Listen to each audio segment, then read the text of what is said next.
starting soon. Stephen Allen and Erich McElroy. Who's done a terrific job. Why, thank you.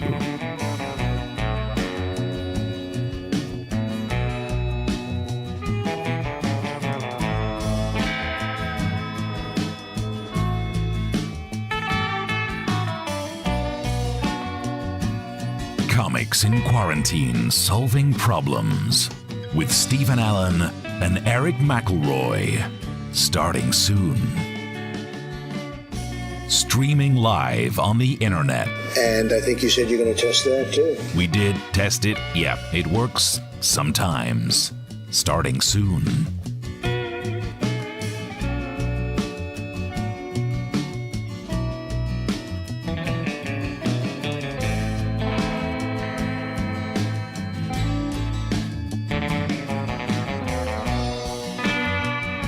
Comics in Quarantine Solving Problems with Stephen Allen and Erich McElroy, starting soon.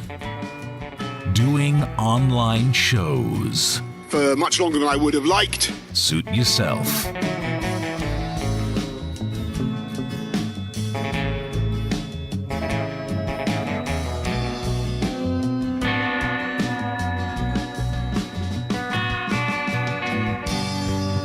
In Quarantine Solving Problems with Stephen Allen and Erich McElroy, starting soon. From their tidied up offices. And then I see the disinfectant. You do not want to know what happened in there before.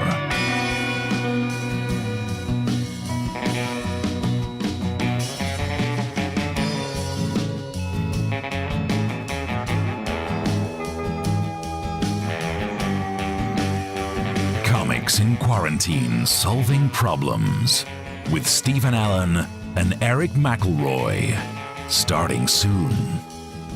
Answering the questions from you, the people of this country. If you email them in comics@somenews.co.uk or tweet at Mr. Stephen Allen or at Erich McElroy.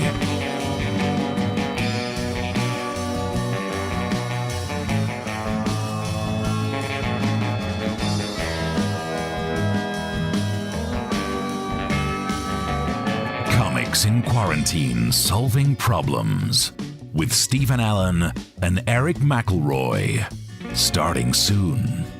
Starting soon. In a minute. 1 minute. Well, maybe a bit longer than a minute, but soon. Soon.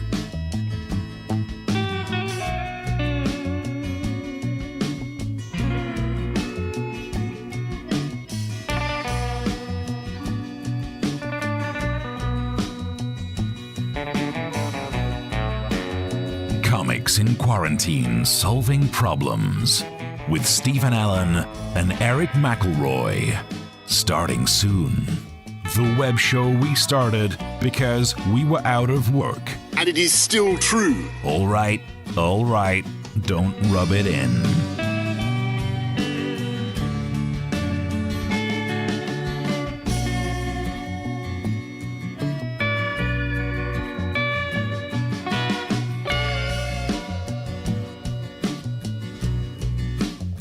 Comics in Quarantine Solving Problems with Stephen Allen and Erich McElroy, starting soon. Using their expertise to solve problems. You're going to have to use medical doctors with. Nope, just two comedians talking rubbish out of their face holes.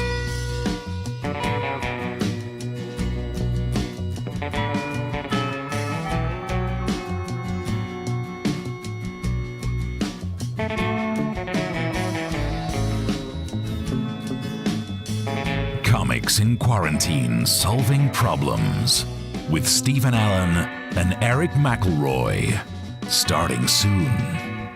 Lockdown 2020, giving Stephen Allen and Erich McElroy bigger compassion, time to write. And guts. Hell yeah. You've shown and are continuing to show. Only when we stand up on webcam.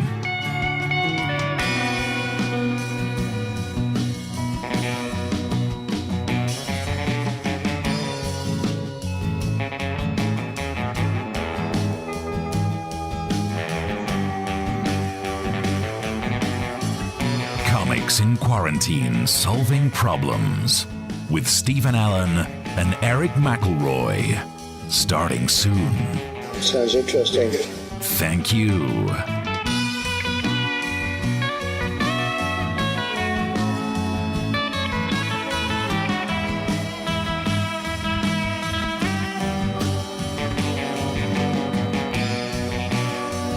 Comics in Quarantine Solving Problems with Stephen Allen and Erich McElroy.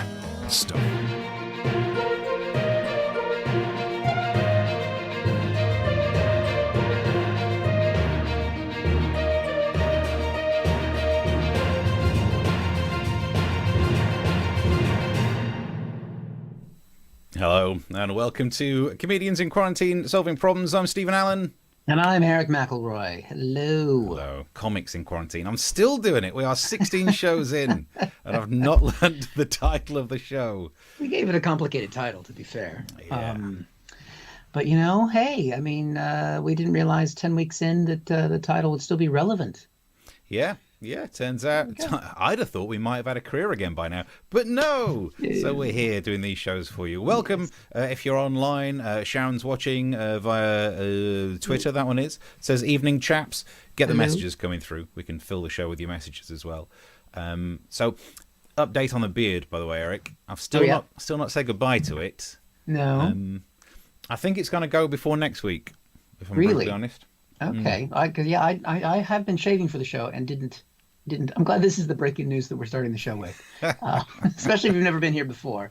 Well, you explain the show, Steve. What is this all about? So two stand-up comedians suddenly made illegal by the laws of the land. So this is like a speakeasy. This is like prohibition, where comedy's been outlawed. So we're doing these comedy shows for you via the internet, sorting out all the problems to do with the news. Because normally we're topical comedians. We've done Edinburgh shows together.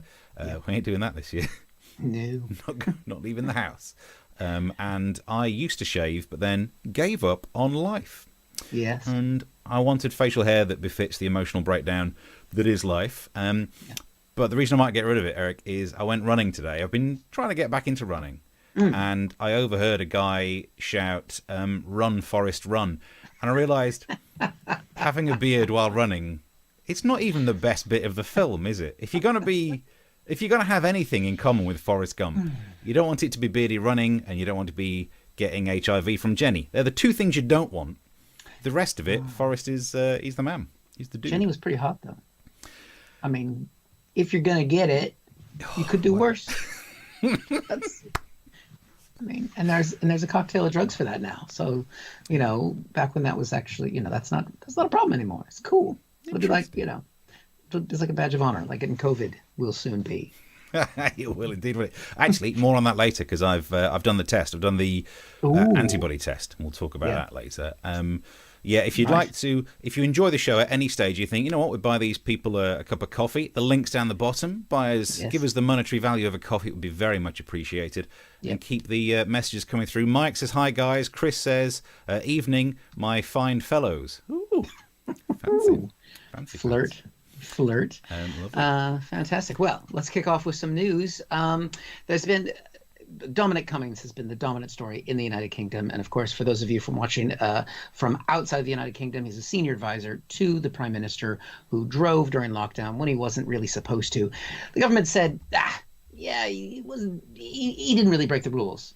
Turns out, according to some people called the police, the Durham police, where he drove, it does look like he may have committed a minor breach of the guidelines when he drove to Barnard Castle on the April 12th.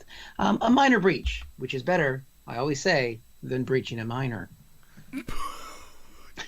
Don't let that be your catchphrase. What are you doing, man? I gotta have a catchphrase. What? I'm talking about a coal miner, Steve. What did you think I meant? My people, coal miners. People. So the government has been saying, Prime Minister all went down. Oh, you know, he didn't really break the rules. So then I think the government had to have one of those kind of like, hey, squirrel moments. We're like, hey, squirrel. So then soon after that, at Boris Johnson's daily press conference, we got this announcement. Schools and groups of 6 can meet in gardens, the Prime Minister announces. Now, I wasn't into that, but then are those the people I get to meet up with? Is that photo? I mean, I'll be your fifth, ladies. Steve and I'll come hang out. So basically, it seems to me that the Prime Minister is saying, please ignore the fact that my senior advisor broke the rules, and it's not that big of a deal. You can gather with your friends now. Everything's going to be fine. And I realize, basically, there are different rules for other people, and it's time to just rewrite those rules. And I actually have found Boris Johnson has rewritten the Ten Commandments, and I've got them right here. I'm going to share them with you, Steve. I know you're a religious man, so this might radically change your life. Boris Johnson, the Ten Commandments: you shall have no other gods before me. Obviously, except Dominic Cummings. He's pretty handy to have around. You shall not make idols. And by that, I mean idle threats, like don't drive to Durham during lockdown. You shall not take the name of the Lord your God in vain. Unless you've just heard the Durham police have said that you broke the law. I mean, Christ on a rope. Remember the Sabbath day to keep it holy, unless you want to drive to Barnard Castle. Honor your father and your mother, unless your father denies how many children he has. You know what I mean? That's Boris Johnson. Never mind. You shall not murder, unless it's a good whiskey. You shall not commit adultery. You shall nail it. These are very close to Boris's heart. You shall not steal. Right? Really? Go ahead. You shall not bear false witness against your neighbor. Everyone else is fine. Because if they're your neighbor, they must be in the same socioeconomic status as you, and you should protect them. You shall not covet. You should just take it and refuse to answer follow-up questions if you're caught. So there we go. It's a new set of rules out there, folks. Yeah, live like Boris wants to. Excellent stuff. It is. I found it was shocking. We kind of got a lot of the show prepped, and then we watched the daily briefing, and it is an interesting distraction, isn't it? I saw the headline: groups of 6 can meet in parks. Look, I'm still going to want greater detail on this. Like when they say parks, does it have to be a grassy park? Car parks, Tufnell Park. Give me details about where I'm allowed to go and meet up. You are allowed to go into people's gardens as well. Yeah. People I think. I don't know. And which is annoying because everyone's going to be like, oh, now I've got to mow the lawn.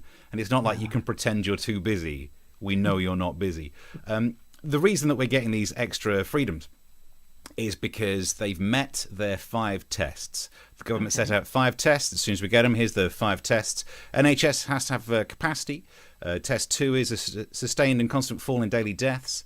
Rule 3 is about the infection rate needs to be decreased. Rule 4, operational challenges including testing and PPE. And then the most important one, need to distract from the Dominic Cummings story. That is the big one. And what they've done, in my opinion, my humble opinion, right, they've realised people were going to start breaking the rules anyway. Because people were annoyed with the Dominic Cummings story. Mm-hmm. So a week from now, it would have been people breaking the rules, news coverage of people doing that, saying that's because of Dominic Cummings. So they've given us the freedoms that we would have taken anyway.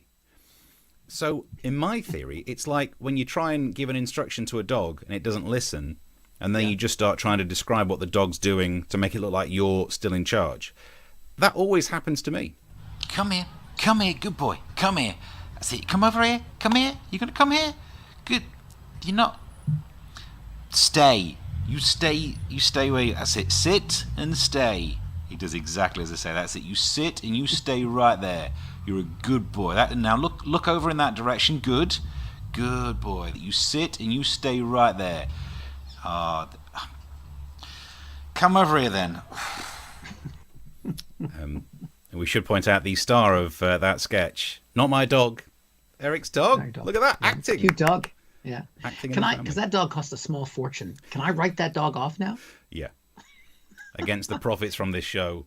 Okay. That's going on my universal credit claim this month. Very good. Very good. So before we get to some more messages, I also want to mention The other piece of breaking news that was related to this, another thing that people said was linked to the Dominic Cummings story, was the rolling out of the test and trace, the track and trace, whatever it's called. Yeah. Here's a picture of Matt Hancock, who was on, this is the thing on Sky, Kay Burley on Sky. Look at his face. He's just happy to be on webcams, isn't he? No one wants to see a webcam, and it's like, hey! Look at him again. Oh! Don't they get media training? He's not got any there, has he? He's just happy to see Kay again. So I've been looking into the rules of what's going to be happening with this testing and tracing and all that. Two important things. One is they define contact as someone that you've spent more than 15 minutes with closer than 2 meters. And that means if you have a sexual partner, they get COVID-19 and you're not qualified as someone who's had contact, you need to slow down and think of football. The other thing that happened in it is, so here's the rule. And this was on BBC News earlier on. I was shocked when I heard it. They will tell someone, like say if you get a call, they'll inform you that you've got to self-isolate, but they won't tell you who the ill person was that you've been near. I don't know if it's GDPR or some rubbish like that. But that means you could, if you get ill, you could just name anyone that you've been near and make them lock down for 14 days. It's excellent. I'm looking forward to it because it means at some stage I'm going to get this phone call and I'm going to love it.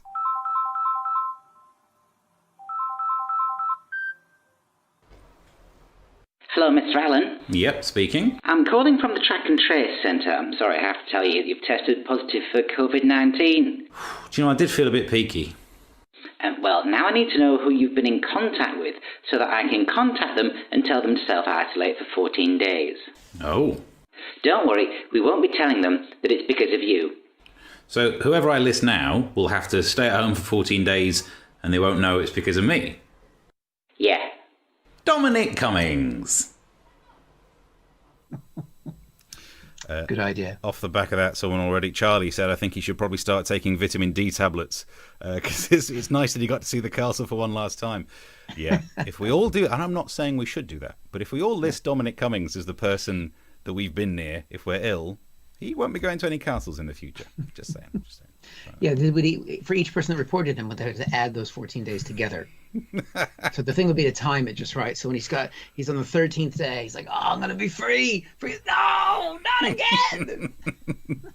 It's worth looking into. You have to space it. I mean, that guy, he gets around. Yeah, sadly. Before we, and the last bit in this section, then we've got some more messages coming up. But the other thing I wanted to mention, because Kayla Burley, we had the picture of Kay Burley. She's been doing some great interviews recently. Oh, yeah. And this is one of my favourite ones when she was speaking to Mr. Gove. We've heard from the Bishop of Leeds. He tweeted on Sunday saying, the question now is, do we accept being lied to, patronised and treated by a PM as mugs? The moral question is not for Cummings. It is for the Prime Minister and ministers, yourself, MPs, who find this behaviour acceptable. What are we to teach our children? Ooh. I ask as a responsible father. Well, I wish the Bishop well. Is that all you want to say to him? I wish him well. Goodness. Oh, that is some cold moving there. Do you think it comes across as a bit of a threat? You know, when you so calmly say a nice thing, it's got that vibe of like, hey, you got a nice cathedral there. It would be a shame if something bad was to happen to it. So that's... I'd like to think it's more of a, Mr. Bond, I wish you well. No, Mr. Bond, I wish you well. Yes, well. He's a creepy fucker. There is that. Let's do some messages before we move on to anything else. Yes. Because they've all been stacking up. Mark says, evening, guys. How are you? Doing all right. Still got the beard. He says, 11, thou shalt not covet thy neighbour's ox, but her 25-year-old daughter. Nice.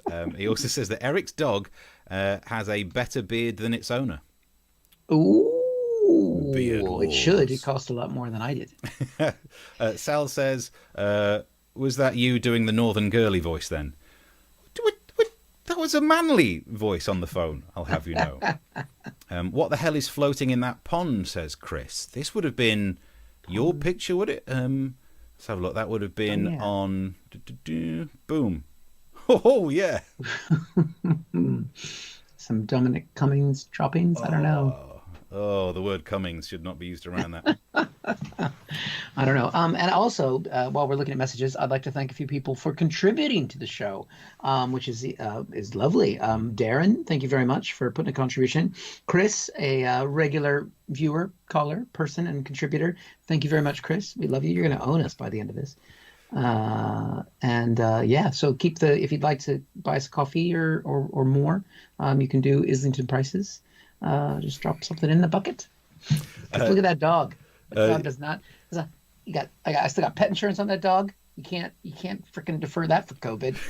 The vet, he hasn't been there, and the food. I mean, he has very nice food. It's, oh my God, it's so good. And we're gonna be eating it soon. So yeah. If don't contribute to Steve and I, just think about the puppy. Think about the dog. Sharon says when you're visiting people's gardens, don't drink too much because where are the toilets? Don't get me started on toilets. I had a 3-hour each way drive to visit my dad last week, and there were no public toilets. Really? I had to plan ahead and start to dehydrate myself from Wednesday. Interesting. That's how you do it. You also didn't get as much action as you normally do on that drive. That's true. Public toilets. You can't go in the public toilets. I'm with you. I was wondering what you were talking about there. Welcome along. Comics in Quarantine, solving problems. Stand-up comics, we do a lot of time driving on the road. And sometimes you need that extra little affirmation. It'll pick me up on the way back from a gig in Norwich. Look, lorry drivers need love too. That's for a different show. Right, let's crack on to the next story. I think we go international. We are going international, and this is a little bit of a sad one to start with. But there's different counts going on. But the U.S. press is officially called that 100,000 people in America have now since died of COVID-19. But of course, and surprisingly, I'm going to give Donald Trump credit. He actually did send a tweet about it, which we have here, which was nearly presidential. I won't read the whole thing, but he reached a very sad milestone, pandemic reaching 100,000 deaths. I mean, the main thing you can see about this tweet is it was written by someone else, partly because he mentioned God and be with you, and also with you. Yeah. Now, so he sent that tweet out. That was 1 hour ago when I did the screenshot on this. But if you go back to 2 hours before that moment, he'd sent this tweet, which is, "This will be a big day for social media and fairness."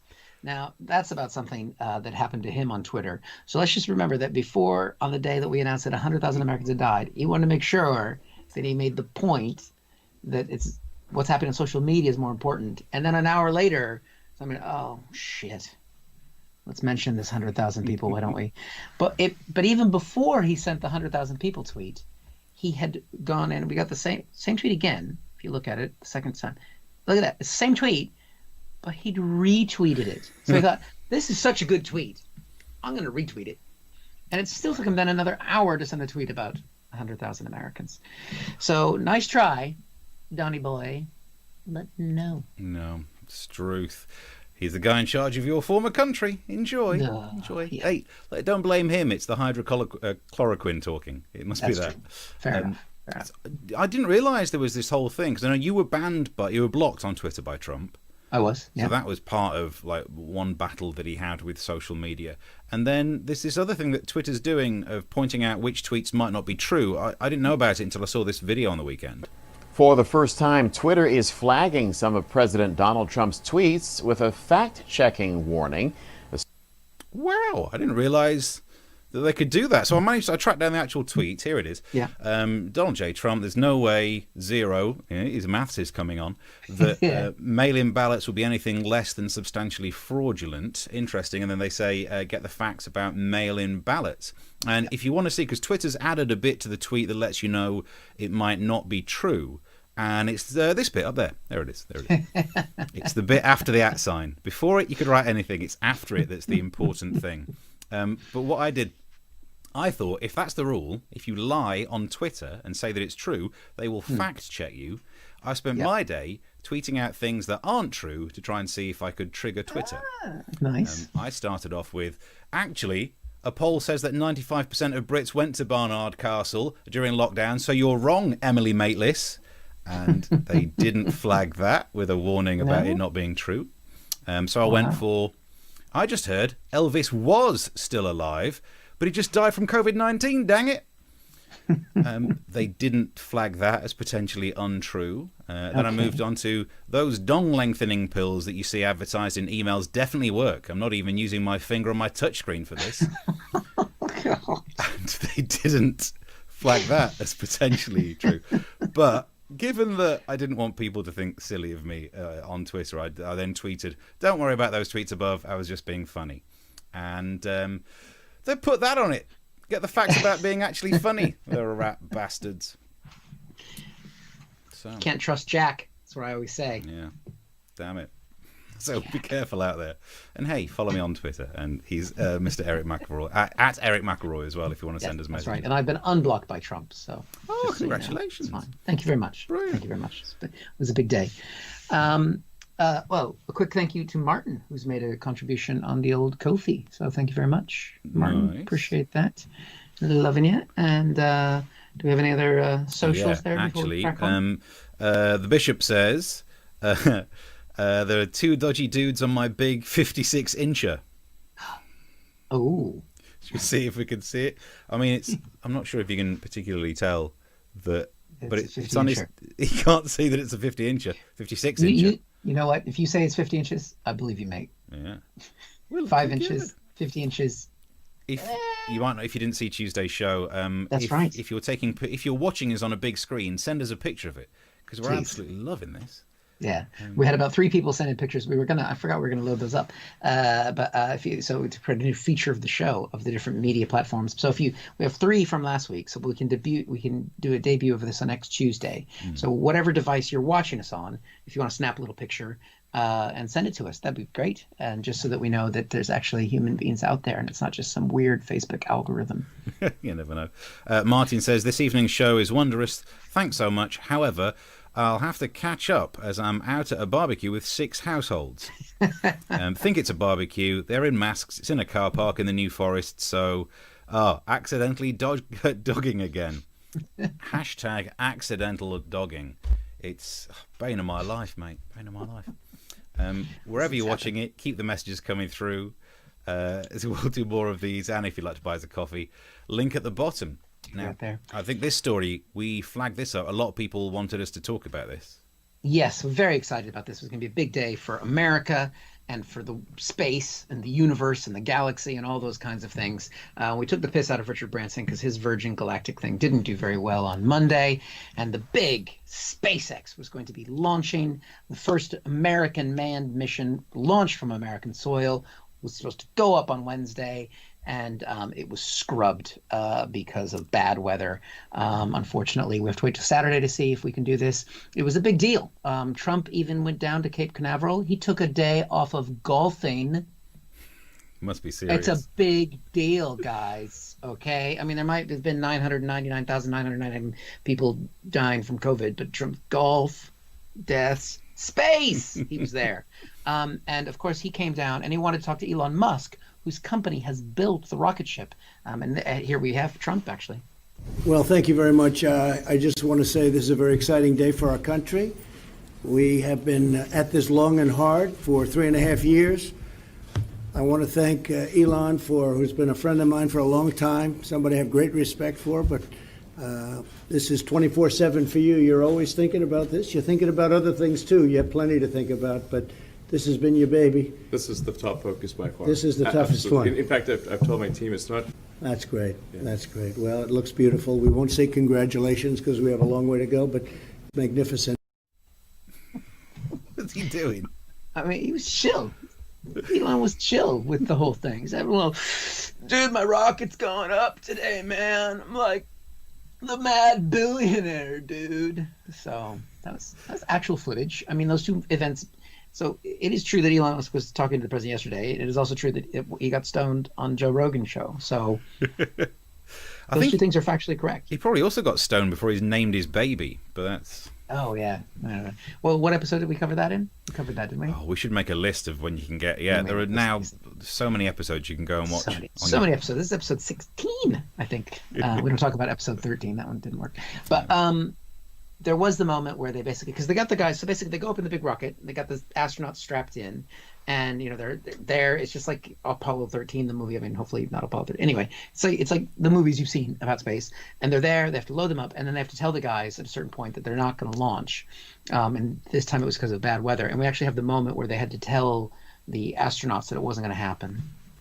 In Dragon SpaceX, unfortunately, we are not going to launch today. You are go for 5.100 launch scrub.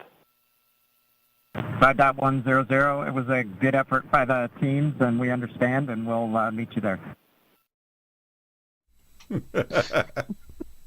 I mean, Elon Musk, if he's going to put pilots in, they're going to be pilots who have similar interests to him. So, yeah, I think, it's normal.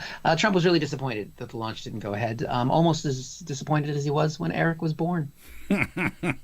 Harsh, mean, but true. Nice. Yes. Are you upset that it didn't happen? Because yeah, I mean, we were set up to watch it with the kids and stuff like that because I grew up watching space shuttles explode. So I thought this would be really special.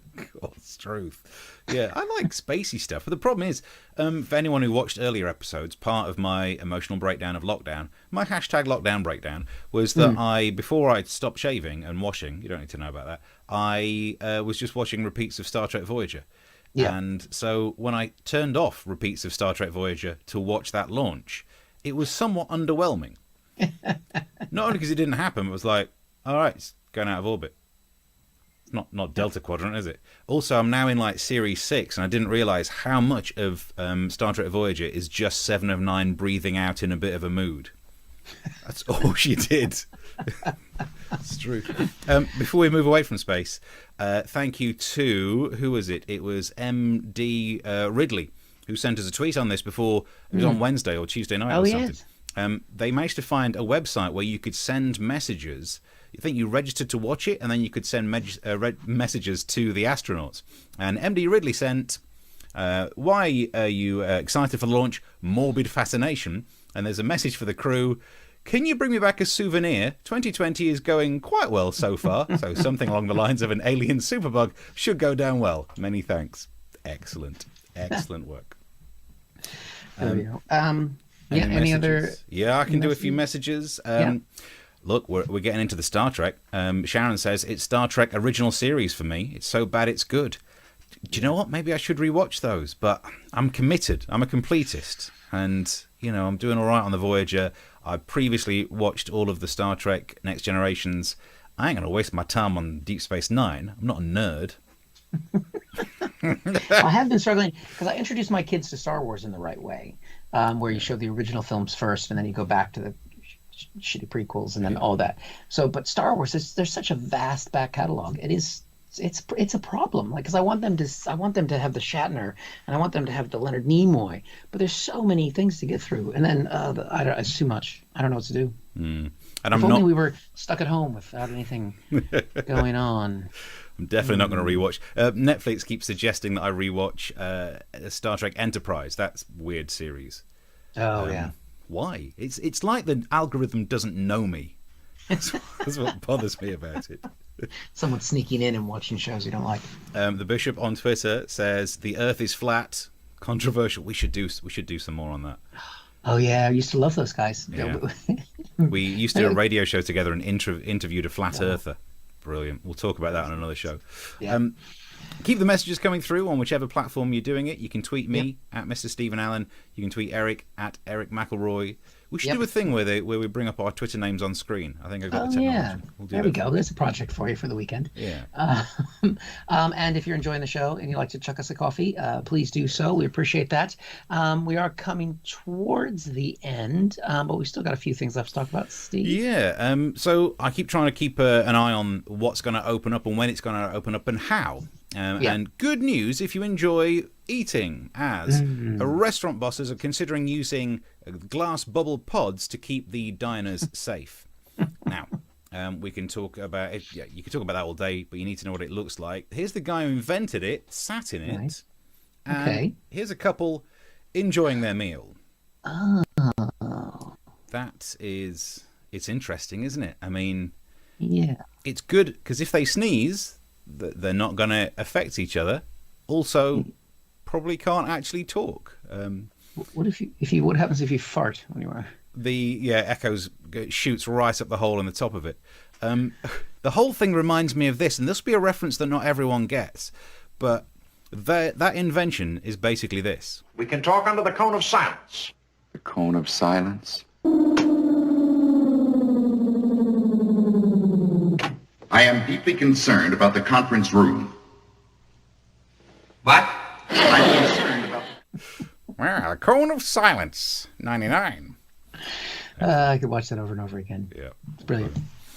So that's the food side of things. Oh, before we move on to our regular recurring section about sport, Sal says Kirk did have the very first flip phone. Interesting. True. Yeah. And let's have a look. On YouTube, Simon Dan does Flat Earth Friday broadcast. It's hilarious. Well, do you know what? We should. I like that Mark Sargent guy. He's a flat earther guy. We should. Because what I love about flat earthers, just as a quick aside, is that they think that Australia doesn't exist, which means the TV show Neighbours is part of the conspiracy. That is commitment to the cause, making every episode of that for no good reason. Brilliant. Right. Well, have we reached that time? Yeah. This special time of the show, where we've got a whole new segment. Steve? Well, yeah, we do so much sport that we thought we should make ourselves a jingle. Sports. Sports. Sports. Sporty sports. Sports, sports, sports. Nice. That is very good. Now, the reason why we are so sporty sport is that Steve and I don't know anything about sport, and that's why this is the first time in the show we're talking about it.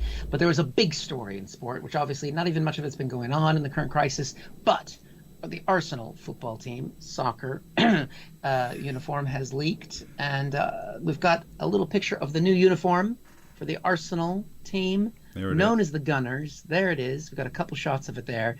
But it looks like they've pointed the gun at themselves. What? I mean, I know we're in, what is it, a zombie film? What the fuck is going on?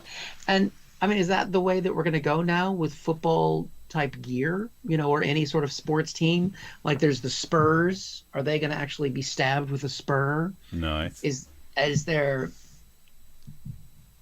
I mean. Go on, do another.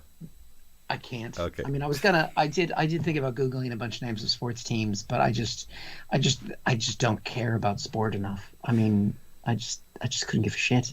But you could do it. I mean, you don't need us for that one. You can just go find your sports team, the sea hockey things, and stick a Seahawk in an eye. I don't care. Yeah. It's sports. Just going back to looking at that again, because I've noticed that people who have a lot of the fashionable people wear very ripped jeans these days, and they look like they've survived a werewolf attack. Could you imagine those jeans on the bottom of that outfit? Wowzers. You'd look like you've just recently survived. It's like Dawn of the Dead or something, isn't it? Yeah. Actually, Sharon says, "Oh my lord, group nosebleeds." There it is. But to be fair, during social distancing, if you want people to stay away from you, dress like you've just bled all over yourself, and they'll probably stay at least 2 meters away. Probably. That's a good way to do it. I mean, there's one way to find out if blood does spread the virus. There you go. Oh, man alive. And that was us two talking about sports. Sports. Sports. Sporty sports. Sports, sports, sports.